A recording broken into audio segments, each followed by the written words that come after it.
get started, I am so excited to have my guest here today, Michelle Purta. She is going to talk a lot about marriage and how to have a harmonious relationship with your spouse while raising teenagers. So let me just have you take a few moments here, Michelle, and introduce yourself. Hi, everyone. Thank you so much for having me, Jennifer. I'm so excited. As a mom with a teen, I understand the importance of what you do, and I'm so grateful that you are doing this and helping us parents be more connected with our teenagers. So, hi, everyone. My name is Michelle Purta. I'm a marriage coach, and I help couples, parents learn how to communicate with each other so that they can feel more connected and spend less time arguing and more time actually enjoying their marriage instead of having it go on the back burner and turn out to be this dynamic where it's like co-parenting roommates. So I've got three kids myself. My oldest is 14. He's my stepson. I have a 7-year-old and I have an almost 4-year-old. So I've got Yeah. all kinds of ranges in this household. That's a lot of stuff going on all at once. That's a lot to balance for sure. Yeah, definitely. And it's so funny to notice how like the teenager is now quite similar to my youngest, but obviously in different Uh-huh. ways, right? They're Yeah. both in that like trying to figure out what their independence looks like and really expressing that in their Mhm. opinions and just it's a whole process. Yeah. Yeah, I know. Raising any age can be challenging, but I can imagine having a toddler and a teenager at the same time has its own level of challenges. For sure, for sure. But it's all a really great growth opportunity. I don't always see it that way, especially in the moment. But looking Mhm. back, I can't believe how much I've grown as a person just by Mhm. having kids. It's very humbling. Yeah. Yeah. Yeah. One of the things that you mentioned that really intrigues me is not putting your marriage on the back burner Mm, because as we know, whatever age our kids are, they can become the primary focus, especially if you're, really an involved parent. And a lot of the parents that I work with, they want to have a connected relationship with each other, but there's things that really get in the way. So it's not for lack of desire of connecting and having that same love and harmonium, I guess is the word, that you had before the kids entered the picture. So I'm curious to know the people who come to you, what is it that you see the biggest challenges that they're having in their marriage? definitely communication, right? A lot of us, myself included, did not grow up with a healthy example of what healthy communication looked like.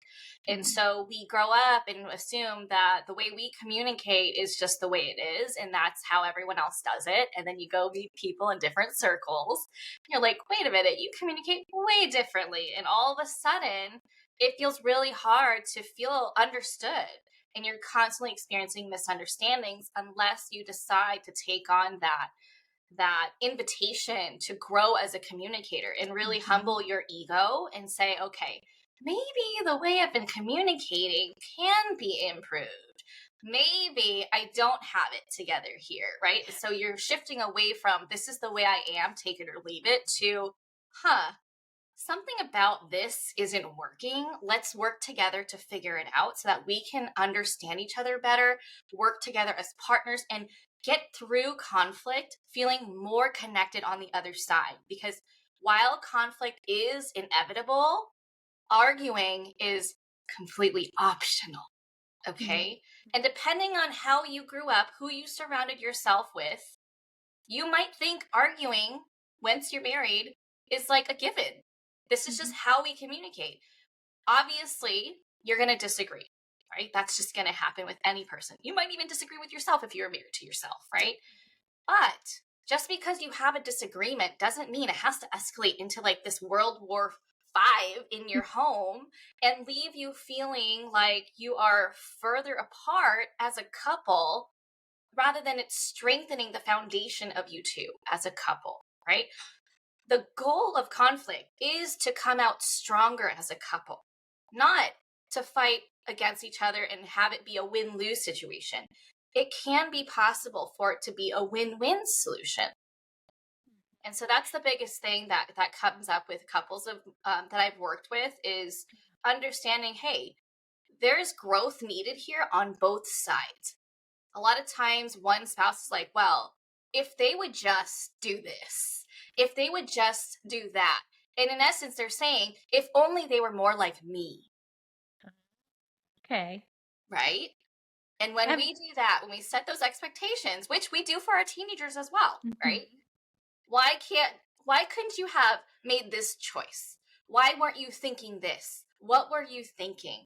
All those expectations, and let's call it what it is, judgment, that's what creates conflict and friction and a feeling of a lack of safety in the relationship. Everything that you're saying, I'm hearing so clearly applies to parenting as well. Mm-hmm. And I know that that's why you and I really connected and wanted to collaborate here, because there's so much overlap, and the lack of communication so often, like you said, is at the heart of the disharmony in the relationship. And it's almost mind blowing to some people that there is a possibility to have a conflict and not have an argument. And one of the things you said that is so important to recognize is that it's not because you have done something wrong, it's because this is what you know. And there's two people who have grown up their whole lives understanding like this is how things work. They've seen it through their parents or through other people in their relationships, that this is just how relationships work, and they don't know any different. But what you said that is so important to recognize is that it's the awareness of something is off here, something doesn't feel right, and the willingness to look at what part am I playing in this and what can be shifted. So Yeah. that I love that you said that, and just planting the seed that you can have a conflict in your marriage and come out stronger on the other side. Yeah, it's a growth opportunity, right? You hit up against a bump, you're like, oh, we have different perspectives on this. Mm-hmm. We can learn more about each other in this situation instead of, oh, I need to convince you to believe that I am right. I need to fight you so that you can come over to my side, right? But in a relationship, you can either have the ability to feel right, or you can have the right relationship. Not to say that you need to be a doormat and just say, okay, I'm going to just agree with everything you say.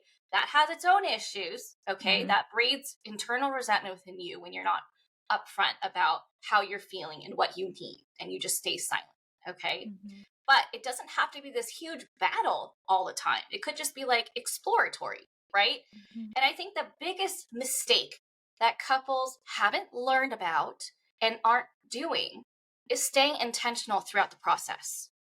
If we have the intent of connecting rather than being right, rather than making them feel bad for what they did or didn't do, rather than judging them, whatever it is that you may not be aware of that your actual intent is, if you just focus on how can I repair this connection? How can we come back together? What's the bridge that's going to get us over this hump?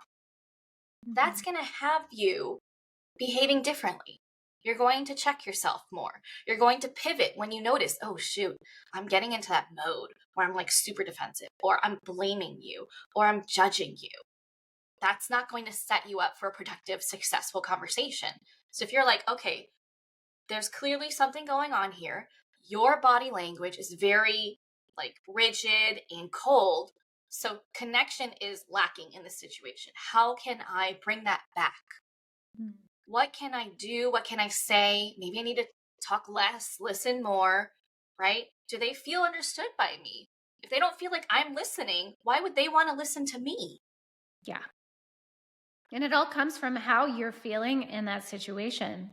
1000%. And when you're feeling like you're not being heard or you're being misunderstood, the tendency could very likely lead to defensiveness. But when you're able to pause for a second and recognize and own your feelings in the situation, it sounds like that makes a huge impact on the outcome. So I'm curious, when you are working with clients, what would you recommend if there is someone listening and they're noticing that this conflict continues to turn into something that's unhealthy or a lack of connection in the marriage. What can be done about it? Yeah, I think one thing to stop doing is to stop focusing on what they need to be doing differently. That's a huge one. Mm, When you're doing that, you have not spent enough time reflecting on yourself and the situation. That means you mhm. are approaching conflict through your anger. Okay. Yesterday, I like experienced this like very, I don't know, uncomfortable situation where I was in the car in the parking lot with my 7-year-old son. I was eating lunch and we were about to go into the barber shop. But the car next to me, a man had gotten out, started arguing with the car parked next to him, like the Mm, driver. And they got into it. I have no idea what they were arguing about, but all of a sudden, the driver next to me started just hurling bottles into mm, that car, hitting the car, yelling at the driver, and then drove off, came back with one of those like fast food cups. So yeah, like if you throw it, it's going to open up and spill everywhere. right. Threw that at the car as well. And then the driver who had the stuff thrown at their car got into their car and started following them. Oh. A lot of emotions are going on. When Mhm. we act from our emotions, we don't always make the best decisions Isn't that the truth? because we're not in our rational mind. Yeah. We are not. I understand anger. I get it. It's not a bad emotion to feel, Mhm. but it's also not a great place to be when you're making decisions that's going to affect your life and your relationships. Yep. So if you're going to approach conflict really upset, really angry, ready to point the finger, ready to make them feel how you feel, right? Like I can get like that. I want to make them, Mhm. hey, I need you to know what you did wrong. Right. I can totally get that way. But when we do that, you're already walking into a failed conversation, Yes. That's right. right? It's such a good reminder in all relationship dynamics Mm-hmm. beyond marriage. And it makes me think about how if someone is able to pause and turn things around and look at the part that they're playing and the emotions that they're feeling in their marriage, in their one of their primary relationships, how that could transfer and would transfer to all other relationships. So if you are noticing these dynamics with your partner, it's likely those same dynamics are showing up in your relationship with your kids and with your teen or the people you work with or other family members or friends. It's that same habit and tendency that just shows up over and over. So being willing to turn that finger around that you're pointing at the other person and point it back at yourself and get curious with it. So it sounds like that works. Like that is a good first step. Anything else you would recommend? I would also recommend getting to know yourself really, really, really well. As Mhm. uncomfortable as it is, as quote unquote how unconventional it is, right? I don't feel like a lot of us, especially our generation, we were not taught to be reflective. We were not taught to validate our emotions. We were not even shown validation. We were Mhm. told to just be seen and not heard, Mhm. only express appropriate, comfortable emotions to other people. And so now we're in this stage where like we don't want to do that to our kids. Mhm. But also, no one taught us. We're all self-taught if we get to that point where we realize we need to teach ourselves, Yeah. right? And so I think the biggest thing and the most rewarding thing that we can do is understand our emotions, Mhm. understand what they're communicating with us, understand what they mean, how to process them, how to regulate ourselves so that we can then have the capacity to hold whatever emotions our partner is expressing in the moment, our kids are expressing in the moment. Because when we're full of emotions, the jar is full. We don't have room for anybody else's quote unquote nonsense. And so Mhm. then we lose it a lot faster. We Yeah. become more reactive. We're not supportive. We're not listening. We're just thinking about how does this affect me? What are you saying about me? And we're being very self absorbed in that scenario. But when we take time to reflect, we understand our emotions and we become emotionally resilient. Yeah. And we go into the conversation knowing how we feel, what we need, what we want, what part we played in it, and we take complete ownership, right? Taking personal responsibility. Mm-hmm. Then we are much more grounded and we have the capacity to hear them out fully, to be inquisitive about their experience and let them feel like we are truly here to do the repair work, to listen, to work together. And even when they say something that might be offensive to us, we have the capacity to question, what did you mean by that?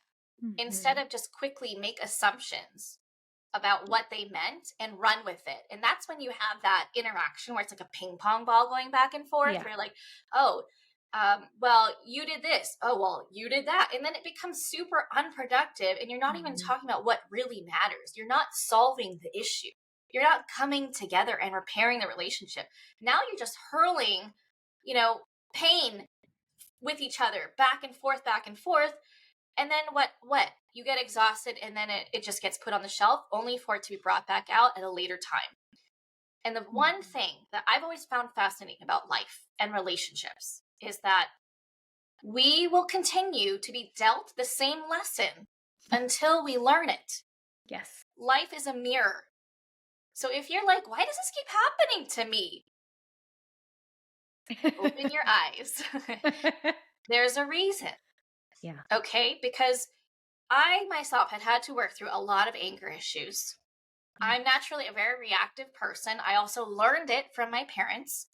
Yes. Okay. And I got into so many arguments with previous partners, even in the beginning of my relationship with my husband. And now I'm at this point where, like, if I had shown what my life looks like now to who I was then, they'd be like, yeah, right. Uh-huh. That's not possible. Yeah. That's not normal. Is it even real? Mm-hmm. But it is real. My Yeah. husband and I rarely ever fight. I'm not even saying like once a month, maybe once a year. Right. We disagree, right? We might have passionate conversations, but there's always respect. There's always compassion. There's always openness, vulnerability, and we always come out of it stronger. Yeah. So our emotional intimacy grows through that. And then Right. that translates to even greater physical intimacy, which is, I mean, who can get mad at that? Absolutely. It's a great byproduct. It's something that, again, strengthens the marriage. Yeah. And I love to hear this because the clients that come to me and my audience, they're wanting to be the change maker. They're wanting to change the way they parent. And that can really begin with changing the way they handle their marriage, the way that they communicate with their partner. And they're really setting a precedent when the communication is really healthy. They're teaching their kids how to have a healthy relationship. So it goes deeper than just, I want to have a better connection with my partner. It's also, I'm setting a really great example for my kids of how to have a healthy relationship, what it takes. And it's not just ease and ignoring, it's being willing to step into the discomfort and have those uncomfortable conversations because they need to be had, they need to be brought out into the open. So if, let's say, someone's listening, they're recognizing this dynamic and either are working on it or wanting to work on it and having better communication. Better communication to me is only part of the puzzle. You can have fantastic communication, but still not feel connected. How can two people in a marriage, with all of the craziness that happens with parenting kids, still really feel a strong bond and just a love of spending time together and being together? What would you advise they could do there? Yeah, this is such a natural transition that a lot of parents go through because biologically, once the kids are out, our singular focus is on them, Mm-hmm. right? They need us for survival, literally. Mm-hmm. But a lot of parents, what they don't do is they come out of that transition. Mm-hmm. As the kids age, we keep coming up with reasons why we don't have time. And we Yeah. keep making commitments to things that take our energy away.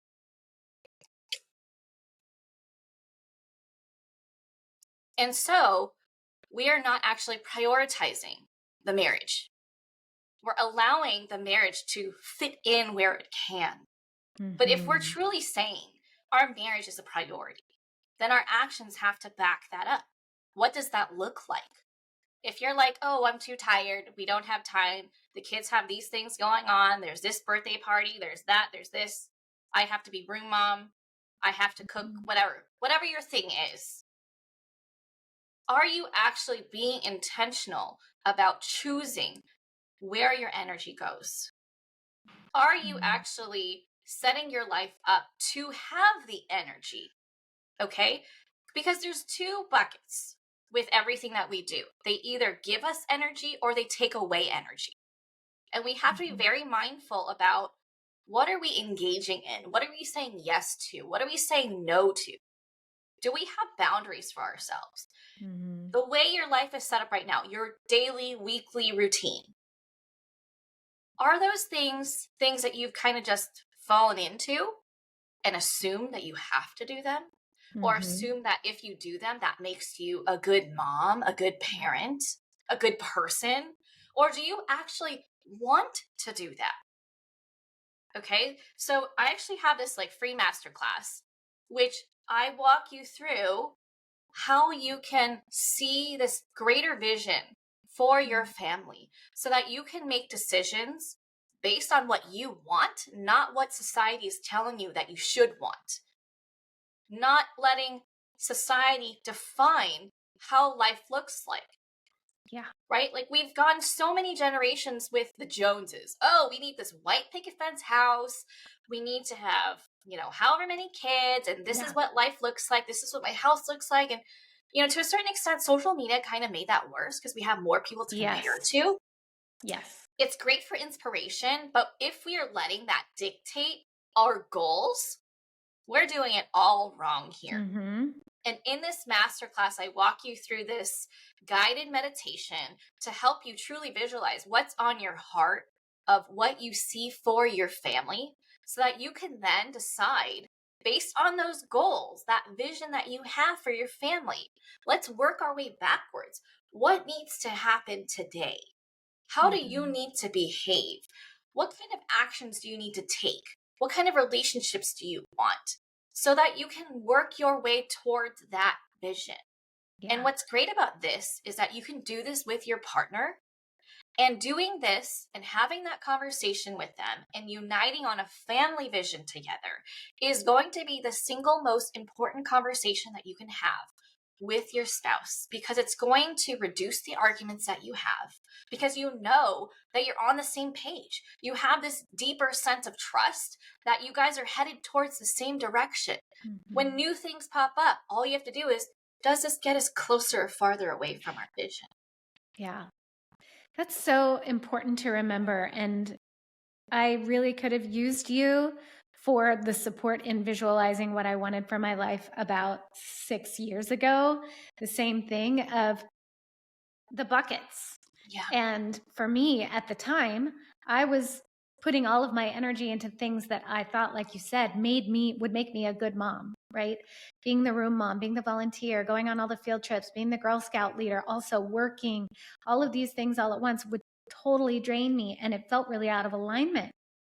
And I'm so glad you mentioned first getting clear on what it is you want, what's on your heart, but the added layer of bringing your spouse on board. So it's a team effort and a united front.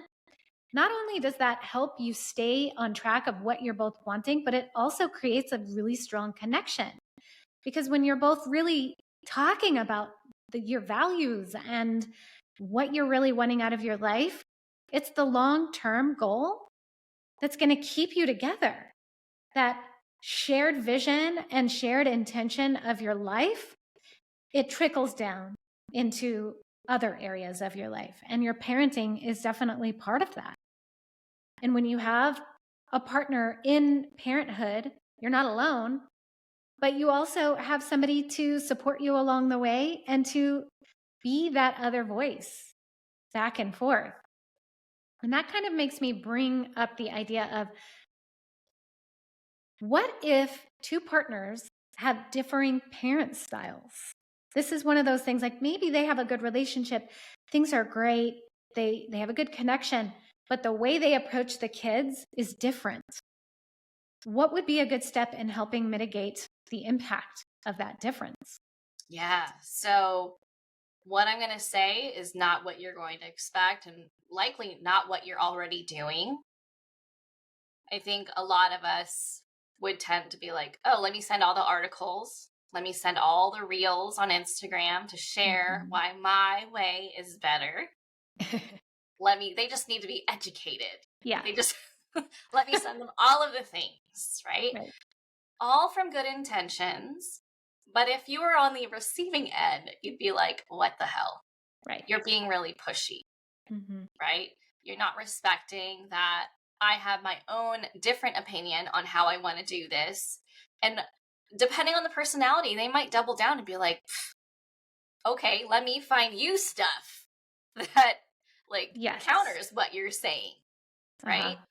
And so this doesn't set you up for partnership at all. And this situation is sensitive. I will say that, okay? The best thing you can do though is truly just stay in your own lane. If this parenting style is what you believe to be effective for you, then you use it. Okay. You can share with your partner, hey, I'm going to try this, or I have been trying this and I've noticed these changes. So cool, right? Mhm. Don't be like, hey, partner, you need to start doing this. Don't hover, don't criticize, don't like give that unsolicited advice because people will only change when they want to. Yes, I say that all of the time. No one likes to be told what to do or Nope, how to do it. It especially needs to me. come from within. I really don't like to be told what to do. No, absolutely not. No. And And so, the dynamic that comes up a lot in the parents that I work with, they're together on wanting to be really good and connected parents and support their kid. But one partner is like a very authoritarian, my way or the highway, and the other parent is maybe a more authoritative, where, I'm supporting you and also guiding you along the way. So there can be some discord there. And the same thing is more passive or just allowing the kids to get away with things. There can be a lot of conflict there. And I love that idea of you don't have to change your partner. You don't have to make them parent in a different way. You do what makes sense for you and let them decide for themselves. Is that going to work? You're right. That is not what I was expecting. yeah.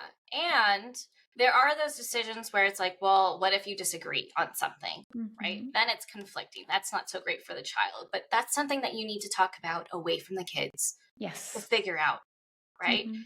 Work with the parenting coach, work with me to figure out, okay, what's the happy medium? Because it does sometimes take creative solutions to come up with Mhm. something that you guys can both agree on and have a certain level of tolerance on what you disagree on, but you're okay with Right. letting continue, right? Yeah. We don't have to be the same. Obviously, that would be the easiest. But even my husband and I, we're not the same in how we approach it. Mhm. However, we do have those talks where we need to align on the direction that we're going towards. Not so Mhm. much the how, but just the direction and understanding a lot of why do we feel like this is the best way. So, Yeah. again, reflecting, humbling yourself, and actually taking that time to understand like, why am I so hell bent on this way? Is it because of my own past traumas? Is it because I'm just worried about something? Is there fear Mhm. coming up that I'm not aware of that I need to dig up and understand better so that I can bring that into the conversation? The more we understand ourselves, the better the conversation. More Yeah. information is always going to be better. That's going to help us understand each other and come up with different ways to approach it, right? And so yeah, there's going to be those situations where you're going to need to talk about it. And maybe you just tell the kid like, okay, dad and I need to talk about this so that we can get on the same page. Okay? Mhm. Because that is really important. But for smaller things like just do you because believe it or not, the way you do it, if it does end up being effective, it's going to rub off on them and they might not even tell you that they want to learn from you. They might just like on the side do some Yeah. research on their own, talk to other people. It really depends on their personality and how how willing they are to lower their pride and say, okay, I can see that it's working. Can you show me what you're doing? Can you tell me what Mhm. you're doing? But you can always share what you're doing, what you're noticing, as long as you're not saying you should do this too. Yeah. Avoid the word should at all costs. Yes, absolutely. Yeah. That's really helpful. And I know that it can really vary. You have 3 kids, I have 2 kids, and I know the way you parent one is not necessarily going to be the way you parent the other. So it's not like the two of you can figure it out and be like, all right, we got this. I wish. If Copy only, paste. Like, if only. that would be amazing. No, they're all Yeah. different. It's like, Yeah. gosh, okay, this is brand new territory here. Obviously, what we did for your brothers is not going to work for you. Yes. Yeah. Always the guesswork, right? And getting on the roller coaster. I love the roller coaster analogy of life and of parenthood and sitting next to each other in the seat, holding hands and going through the ups and downs together. Yes. And it's so wonderful that you're providing the service and helping people through their marriage and having a stronger connection, because it not only makes for a healthier, happier home, it makes for more resilient kids and teens. And that's what this podcast is all about. That's why I brought you on. And I know you mentioned your masterclass. I would love to hear, how can my listeners find you and work with you and learn from you? Yeah. Actually, I wanted to add one more thing before I Absolutely. just thought of this. Um, so when it comes to having different parenting styles, usually the issue is one is calmer and more pragmatic about things, and the other is more emotional and reactive. Yes. Another effective way is to check in with your partner if they're the reactive one. Hey, are you doing okay? I know that was tough. You seem to like Mm. get really upset about that, and let them give them their space. Okay? Because a lot of times when parents have these more, I'll say it, like adult tantrums, when their kids are not doing what they're supposed to be doing or reacting really strongly, it can be triggering. Mhm. And so perhaps your partner didn't have that space held for them when they were younger. And so when their kids doing it, it's like very triggering. Like, you don't get to do that. We're not supposed to do that. It's dangerous for us to do that. We're going to get hit. We're going to get yelled at. We're going to get, put in timeout, made to be alone in our room, or we're not going to, get treats, whatever happened in their childhood. And so we also have to honor their experience. Even though we might think that the approach wasn't effective, we have to separate the two, because obviously they're lashing out because they are struggling. Yeah. And the more we work on our own emotions, the more we can recognize when other people are struggling and not just trying to be mean, not trying to put people in their place, but rather they are struggling. They're Yeah. triggered. And for whatever their best reason is, their good reason, they are choosing this way. Or they're just going into autopilot because their mind is overwhelmed and they're just going into that fight or flight mode, and it's coming out in their parenting. And so there's a lot to it. It's not just, wow, you're such a jerk. Don't you love your kids?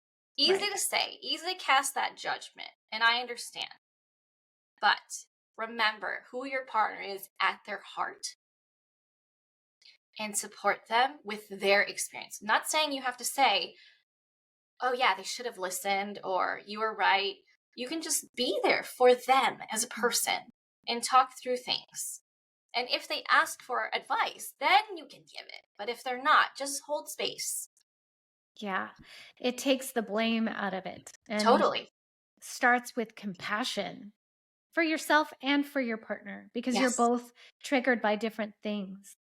And you're right. It is so important to be able to have compassion for whatever came up for them, even if the result and their reaction was something that triggered you or that you thought was not a great way to handle things, but to be reflective with them. I'm here for you. That was a lot.